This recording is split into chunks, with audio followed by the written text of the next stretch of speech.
Hello.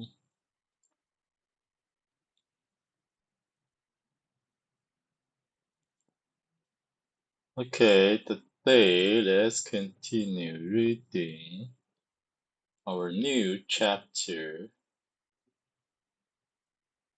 It's here. Okay.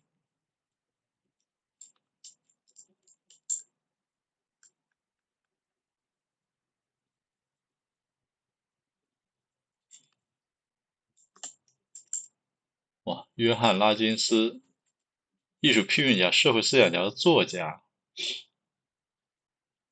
帝国主义者。为了避免内战，你必须成为帝国主义者。米尔纳，政治家和殖民地官员。罗德斯的支持者。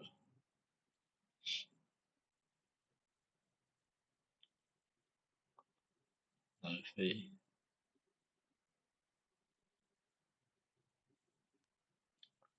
Okay.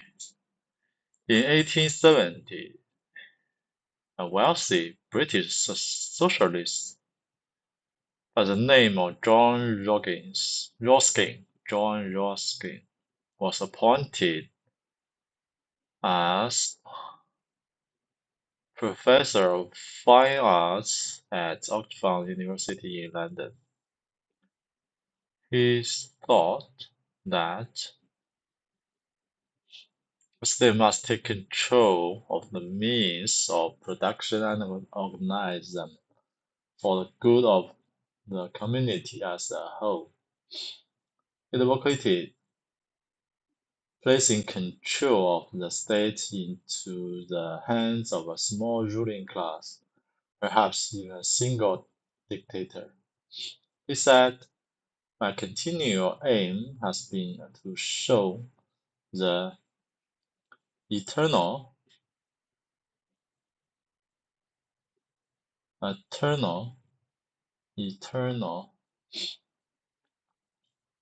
superiority of some men to others, sometimes even of one man to all others." 我的天哪！ This, of course, is the same intellectual appeal of communism. Appeal.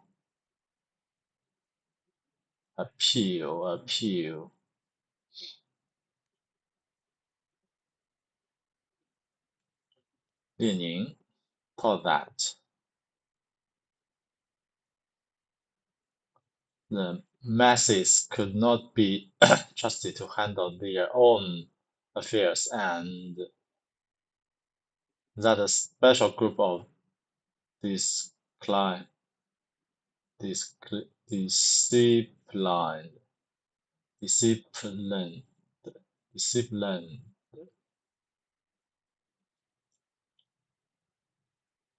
intellectuals must assume this role for them. That is the function of the Communist Party, which never comprises more than about 3% of the population.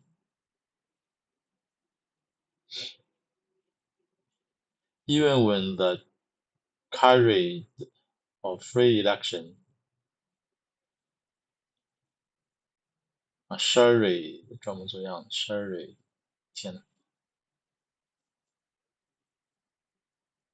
of free election is allowed, only members of the party, or those over whom the KGB has total control, are permitted to run for office.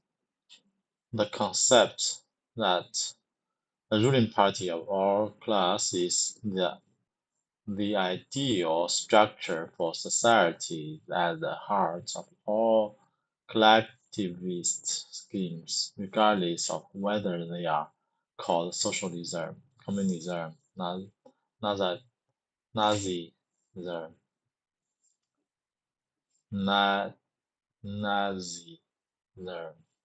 Nazism, fascism, or another Zerm, which may yet be invented to disguise it. It is easy, therefore, for adherents of these elitist mentality to be comfortable in almost any of these collectivist camps, a fact to which Dr. Curti alluded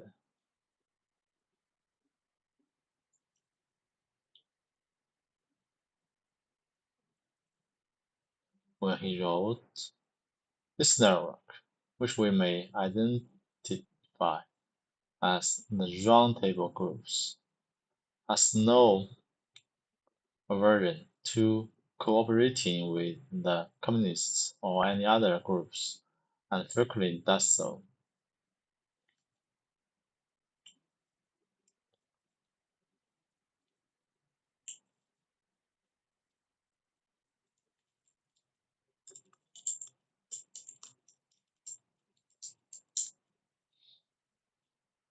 共产党的知识分子 the same intellectual peers.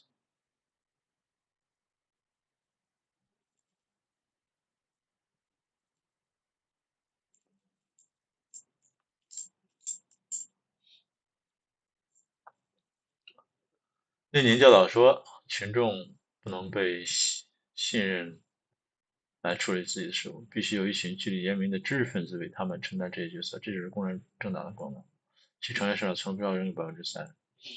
即使允许进行所谓的自由选举的这种伪装，也只有该党成员或者那些完全受 KGB 控制的人被允许参演。一个统治党派或阶级是社会理想的这个是所有集体主义方案的核心，无论他们被称为什么社会主义、共产主义、纳粹主义、法西斯，还是任何其他社会人员也是他的主义。因此，秉持这种精英主义心态的人很容易在这种集体主义阵营中任何一个感到舒适。JEKYLL 博士在提到这一点时写道：“这个网络，我们称之为圆桌团体，并不反对与共产主义或者其他任何团体合作，而且经常这样做。” Of course, this is the same intellectual appeal of communism.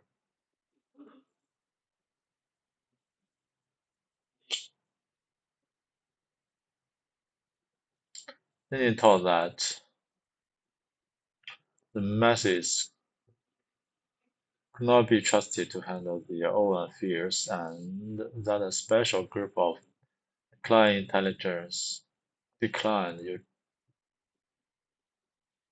纪严明的 must assume this role for them. This is the function of the Communist Party, which never comprised more than about 3% of this group. 因为的差是 read reflection is allowed. Only members of the party are permitted to run for office. Consider that a ruling party or class is the ideal structure for society at the heart of all collectives schemes, regardless of whether they are called socialism. It is easy, therefore, for adherents of this elitist mentality to be comfortable in almost any of those archetypes camps.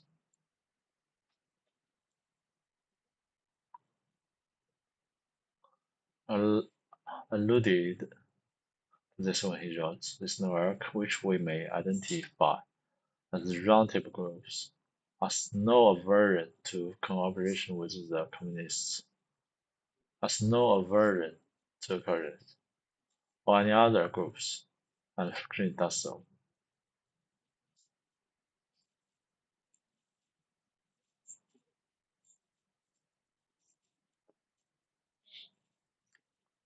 Discipline 纪律严明的代表是 discipline disciplined, church of very reckless,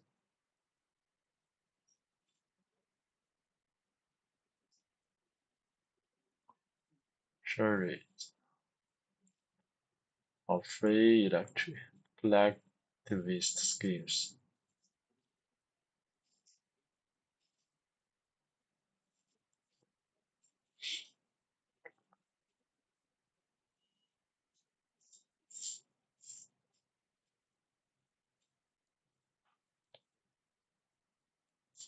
Return to the subject of the origin of this group, however, Dr. quickly tell us Ruskin spoke to the Oxford undergraduates as members of the privileged ruling class. He told them that they were the possessors of a magnificent tradition of education, beauty, rule of law, freedom, decency, and self-discipline. Discipline, discipline, but that this tradition could not be saved and did not deserve to be saved unless it could be extended to the lower classes in England itself and to the non-English masses throughout the world. Ruskin's message had a sensational, sensational impact. His inaugural lecture was copied out in longhand by one undergraduate, Cecil Rhodes, who kept it with him for 30 years. Oh my God. Cecil Rhodes made one of the world's greatest fortunes with the cooperation of the Bank of England and financiers like Rothschild. He was able to establish a virtual monopoly over the diamond output of South Africa and most of the gold as well. The major portion of this vast income was spent to advance ruling class ideas of John Ruskin. Dr. Quickly explains the Rhodes scholarships established by the terms of Cecil Rhodes' seventh will are known to everyone. What is not so widely known is that Rhodes, in five previous wills, left his furniture to form a secret society, which was to devote itself to the preservation and expansion of the British Empire, and what does not seem to be known to anyone is that this secret society was created by Rhodes and his principal trustee,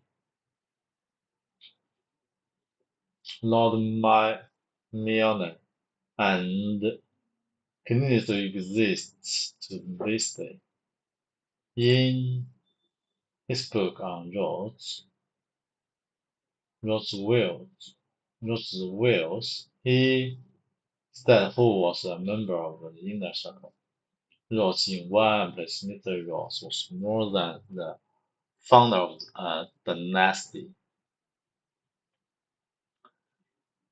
He aspired to be the creator of one of those vast religions, quasi-political associations which, like the Society of Justice, have played so large a part in the history of the world. To be more strict, strictly accurate, he wished to found an order as an instrument of the will of the dynasty. In this secret society, yours was to be leader, Stadbred, Lord Asher, and Mayor were to form an executive committee. Other behaved Sir Lord Albert and others were listed as potential potential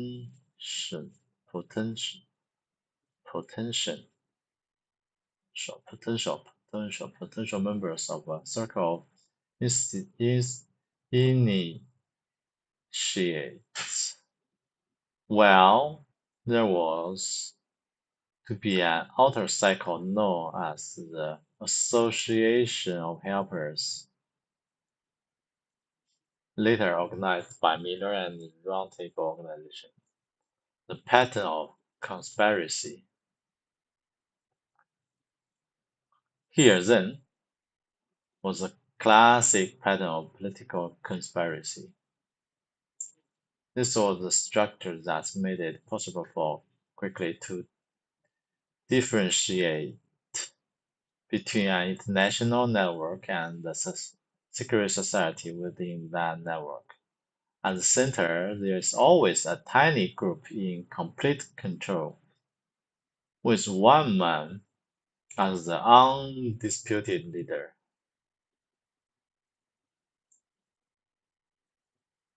Under undisputed disputed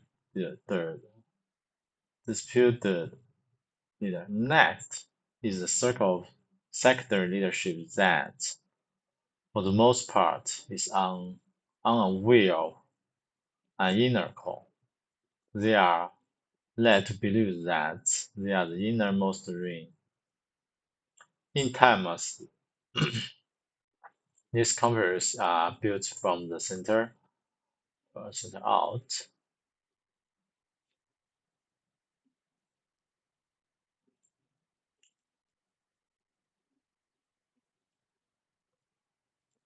政治阴谋的 political conspiracy 经典模式。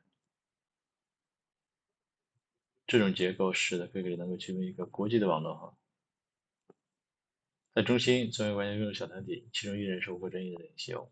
接下来是次级领导权。Second leadership is that 他们大多不知道有一个核心权存在。Is unaware of an inner core. They are led to believe that they are the innermost ring.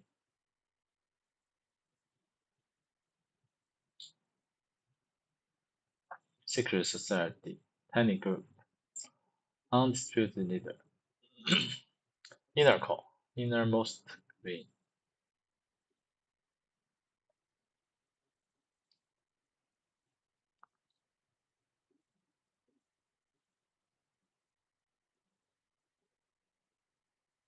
In time, these conspiracies are built from the center out. They form additional rings of organization. Those in the outer columns usually are idealists with an honest desire to improve the world. They never suspect an inner control for other purposes, and only those few who demonstrate a ruthless capacity for capacity capacity for higher leadership are ever allowed to see it. After the death of Cecil Rhodes, the inner core of secret society fell under the control of Lord Alfred Miner, Governor General and Higher Commissioner of South Africa. As director of a number of public banks and as corporate precursor pre precursor precursor of England's land bank. It became one of the greatest political and financial powers in the world. Milner recruited into his secrecy a group of young men, chiefly from Oxford and Tony B. Hall, and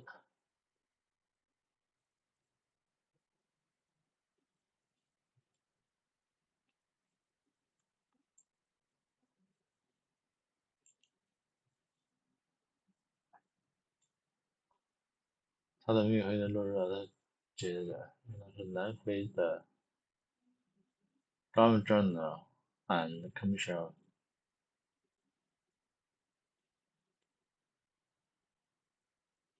As director of a number of family banks and corporations in England, he became one of the great political and financial powers in the world. And recruited into his secret society group of young folks and 汤因比Hall，Oxford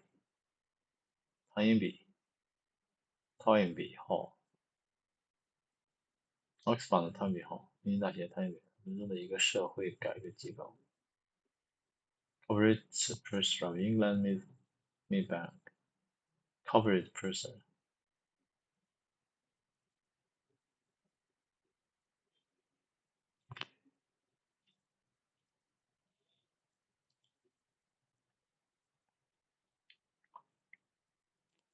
Through his influence, these men were able to win influential posts in government and international finance, and became the dominant influence in British imperial and foreign affairs up to 1939.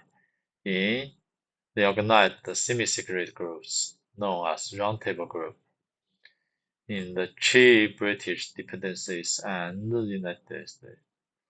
Money for the widely ramified activities of this organization came chiefly from the Royal Trust itself and from wealthy associates such as the Burt brothers, from Sir B. Bailey, and from the Ulster families, and from foundations and firms associated with the international banking fraternity.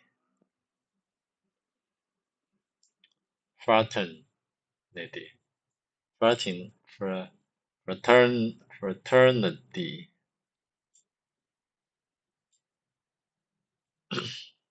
Especially the Carnegie United Kingdom Trust, Carnegie, and other organizations associated with JP Morgan and the Rockefeller and Whitney families, and the associates of Lazard brothers of Morgan, Grenville and Company. At the end of the war, 1914, it became clear that the organization of this system had to be greatly extended. Once again, the task was entrusted to Linus Curtis, who established in England and each domining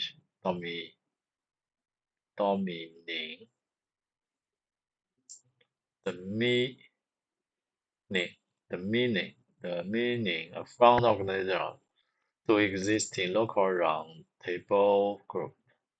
This fund organization, called the Royal Institute of International Affairs, had as its nucleus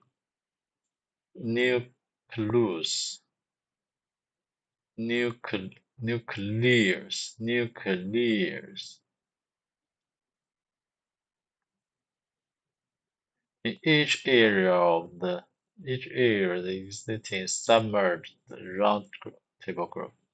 In New York, it was known as the Society of Foreign Relations, and was a front for JP Morgan and the company in association with the very small American Round Table Group.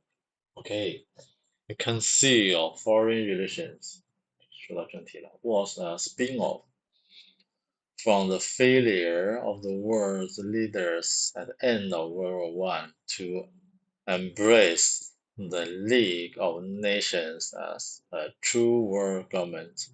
It became clear to be the master planners that they had been unrealistic in their expectations for rapid acceptance if their plan were to be carried forward. It would have to be done on the basis of patient gradualism, symbolized by the Fabian turtle.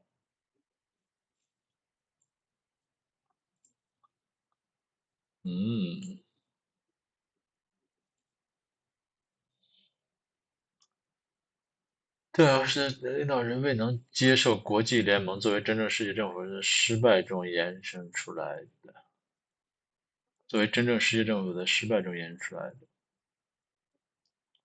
对于总体规划者来说，他们显然迅速获得 The success of foreign relations was a spin-off of failure of the world leaders. At the end of the war, to embrace the League of the True World.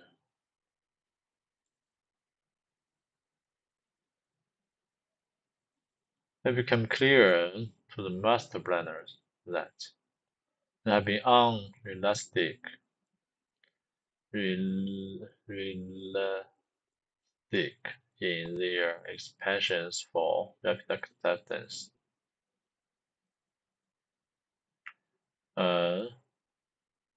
Unrealistic in their expectation for rapid acceptance.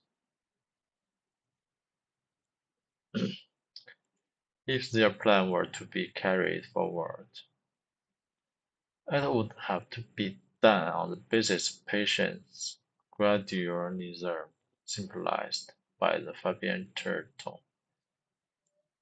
就必须耐心渐进的原则 to be done on the basis of patient gradualism symbolized.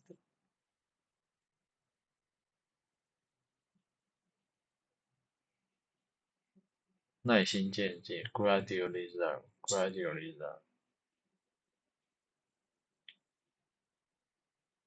patient grad 耐心的渐进缓慢推进持续推进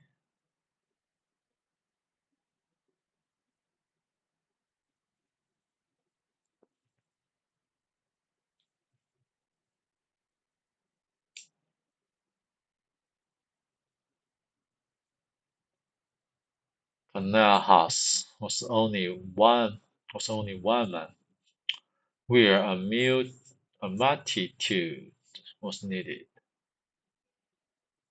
He had set the pattern and outlined goals for the future, and he still had a scheme or two in mind. In particular, he foresaw it would be necessary for the Fabians to develop a top-level Anglo-American planning group in the field of foreign relations, which could secretly influence policy on the one hand and gradually educate public opinion on the other.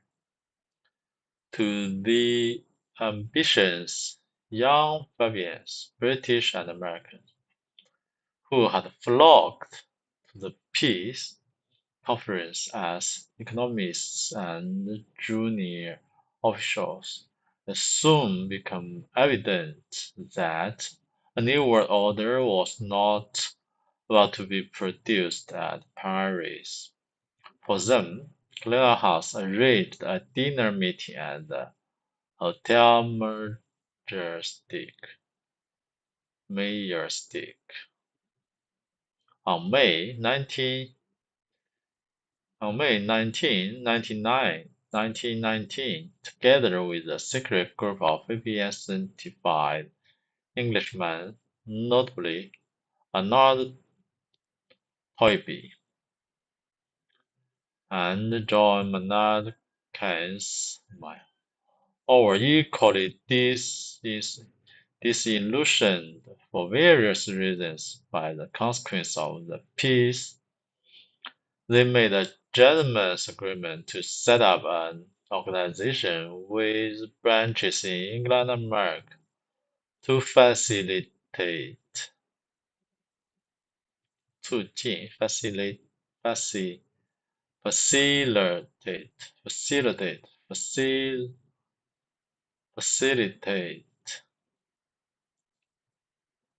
the scientific study of international questions. As a result, two potent and closely related opinion-making bodies were founded. The English branch was called the Royal Institute of International Affairs. The American branch, first known as the Institute of International Affairs, was recognized in 1929 as the Council of Foreign Relations 外交关系委员会 Council of Foreign Relations. Oh my god, 原来是这么回事儿。It is through this front group called the Council on Foreign Relations and its influence over the media, tax experts, except foundations, universities, and government agencies that the international financiers have been able to dominate the domestic and foreign policies,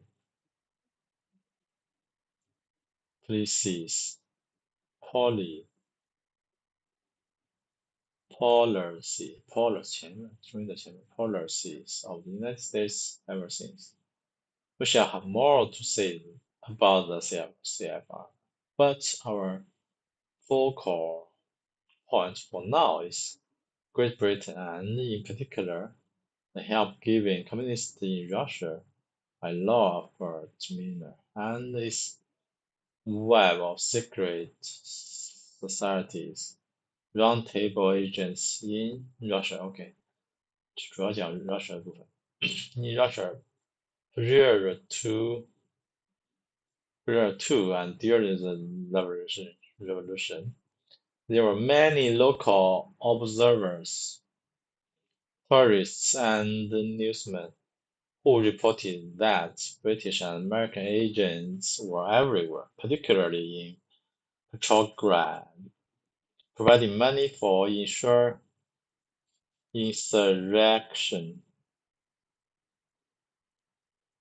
One report said, for example, that British agents were seen handing out 25 round notes to the men at the Brunswick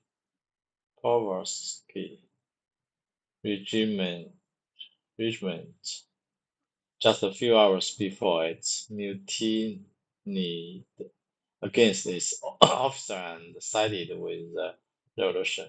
The subsequent publication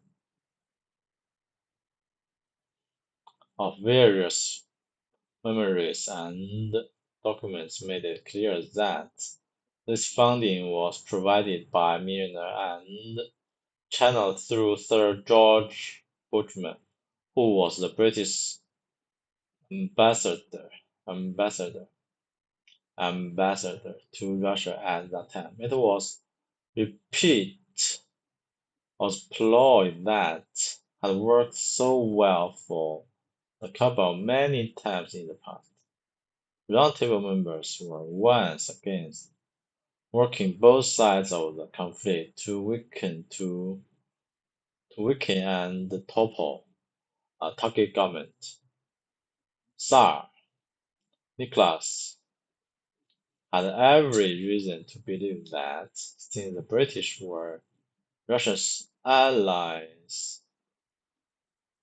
in the war against Germany, British officials would be the last person on the earth to conspire against him. Yet the British ambassador himself represented the hidden group which was financing the regime's downfall. The roundtable agents from America did not have the advantage of using the diplomatic services as a cover, and therefore had to be considerably more ingenious. They came not as diplomats or even as interested businessmen, but disguised as Red Cross officials on a humanitarian, hum, human, humanitarian,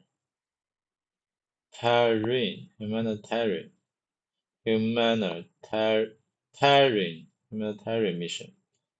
The group consists almost entirely of financiers, lawyers, and accountants from New York banks and investment houses. They simply had overpowered the American Red Cross organization with large contributions and, in fact, purchased a franchise to operate in its name.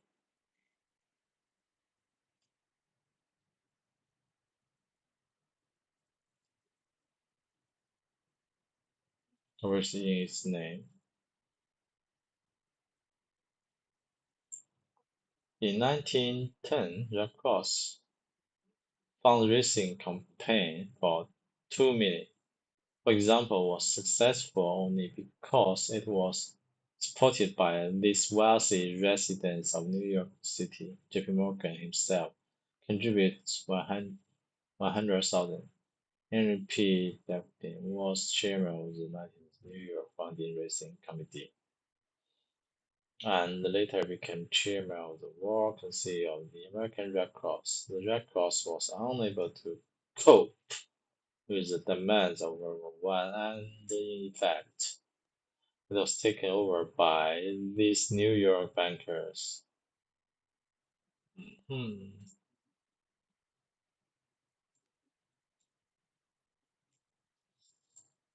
红十字会原来是干这个的，我们知道了，红十字会原来是干这个的。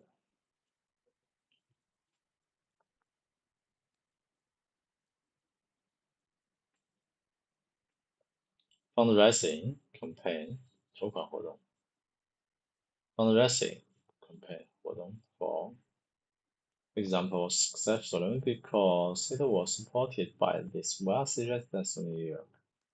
这篇摩根史万戴森合称红十字会战士委员会 Chairman of the War Council of American Red Cross was unable to cope with the demands of the World War One. And in fact, it was taken over by this New York banker.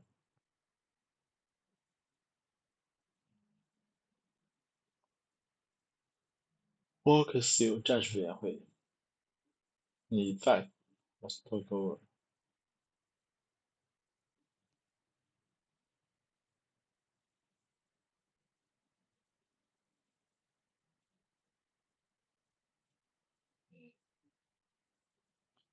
For the duration of the war, the Red Cross had been made normally part of the armed forces and subject to orders from the proper military authorities.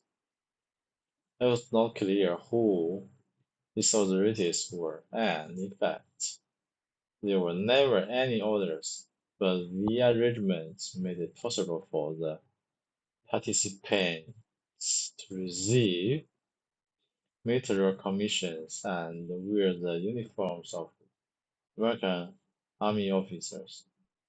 The entire expense of the Red Cross mission in Russia, including the purchase of uniforms, was paid for by the man who was appointed by President Wilson to become its head, Colonel William Baron Thompson. Thompson was a classic specimen of the Round Table Network. 样本 specimen specimen 典型 specimen specimen specimen Round Table Networking. He began his career as a speculator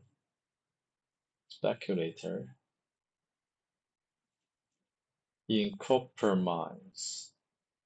He soon moved into the world of high finance. He refinanced the American Woolen Company and the Tobacco Products Company, launched the Cuban Cane Sugar Company, purchased controlling interest in the Pierrot Motor Car Company, organized the Submarine Boat Corporation and the Whitmartin Area Company, became a director of Chicago Rock Island and Pacific Railway, the Magma Arizona Railroad, and the Metropolitan Life Insurance Company. Was one of the heaviest stockholders in the Chase National Bank. Was the agent for JP Morgan's British Securities operation. Became the first full-time director of the Federal Reserve Bank of New York, the most important bank in the Federal Reserve System, and of course contributed $250,000 to Red Cross. When Thompson arrived in Russia, he made it clear that he was not your typical Red Cross representative. According to Herman Herdorf, Thompson's biographer, he deliberately created a kind of setting which would be expected of an American magnate, establishing himself in a suite in the hotel. Europe bought a French limousine, went dutifully to reception and teas, and evinced an interest in objects of art. Society and diplomats, noting that here was a man of parts and power, began to flock about him. Flock.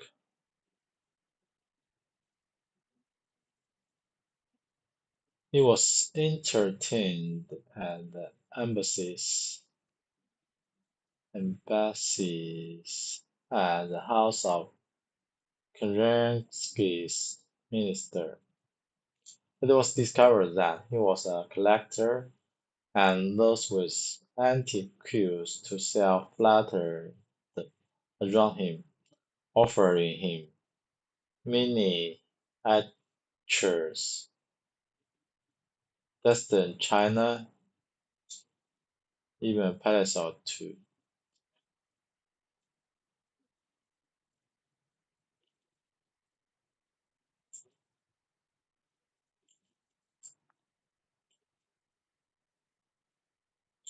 他故意营造出一种期待美国大亨拥有的环境，在欧洲酒店进行买一家好的招待会，并表示 deliberately deliberately deliberately delib- deliberately deliberately created a kind of setting which would be expected for an American magnate.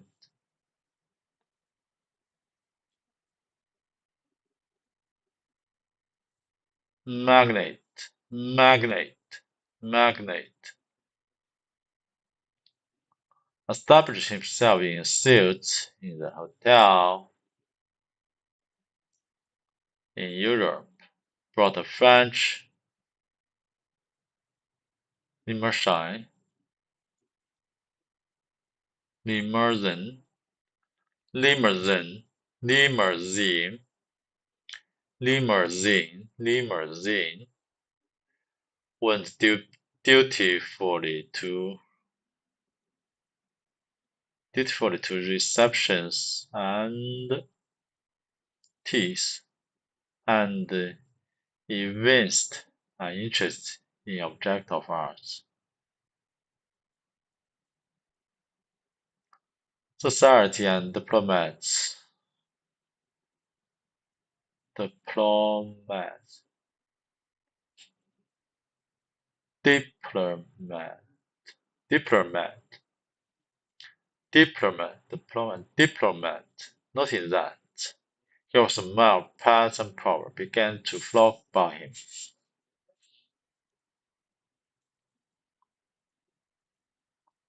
He was entertained at the embassies at the house of Kennedy's minister. It was discovered that he was a collector, and those with adequate to sell flooded around him.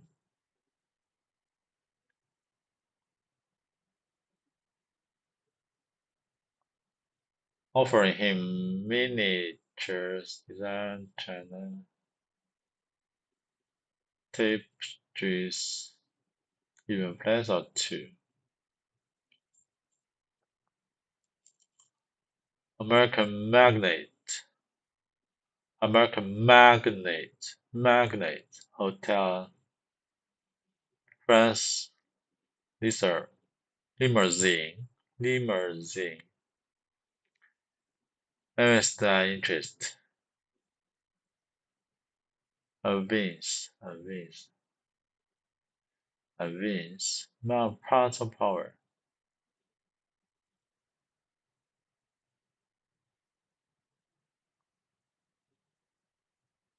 Dresden, China, fronted around him, fluttered.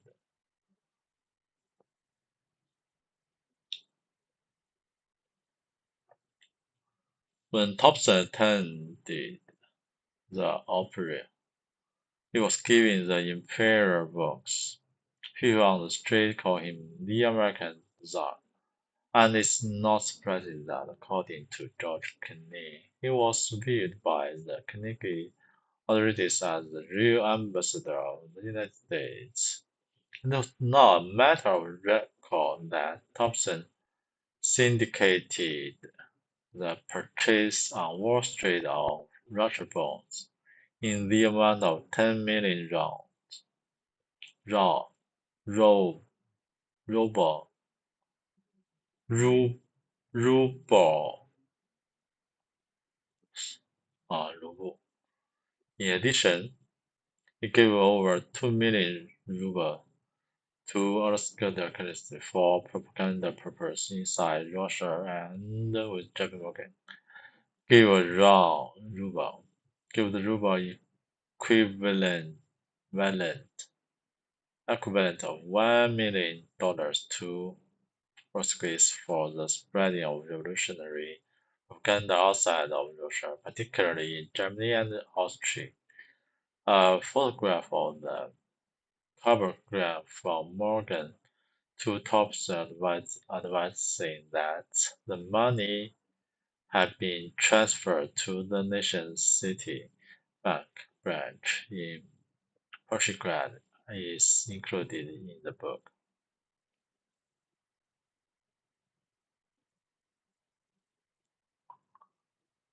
An object lesson in South America 下面我们要讲这个南非的故事了。284，276。OK，我的天呐，这就是共产主义啊！这就是共产主义，彻彻底底的共产主义啊。Okay, I think that's all for today. Thank you. Bye bye. See you tomorrow.